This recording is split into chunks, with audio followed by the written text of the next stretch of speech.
Ayan yung kanina pa makahiga. Ayan, galing na siya. Nanonood na siya sa cellphone niya. Ayan, ganyan lang kami buong hapon. Tapos namin ulam ng gamot, kaya higa ulit. Nood-nood lang siya. Mahirap na may sakit.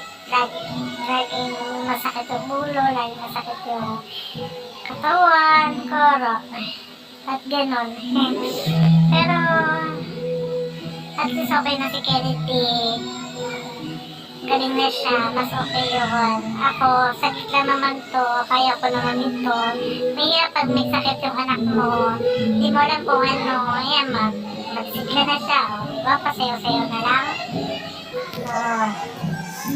Okay lang yan.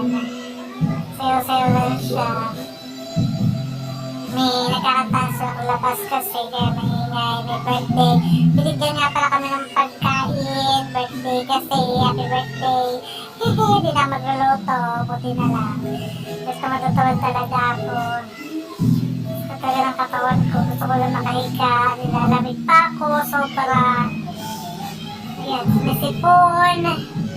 Kaya lang yung mga kaganapan sa amin. Ayan lang yung buhay-buhay namin ngayon. Ganyan lang. Kailangan ko magpahinga na. Dapat makapasok na ako bukas. Wala na kaming pera. Wala na kaming salapi. My God. Oh, ubo. Ubo na lang pala meron siya. Buti na lang ganon. Pero may gamot naman siya. May sinasabi ako dyan na yun nga, wala na kami pera. Ilang araw na ako walang pasok, absent, ilang araw na. Ayan, tinas niya pa yung kilikili niya, o parang napakaputi. So, diba? Mas okay na magaling na siya. Thanks God din po.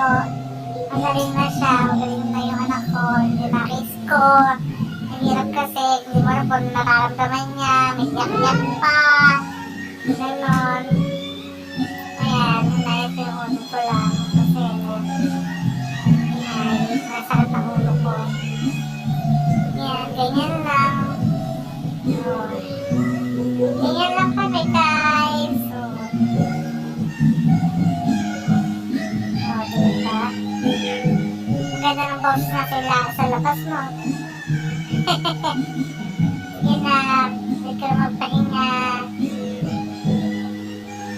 Bye bye. Thank you.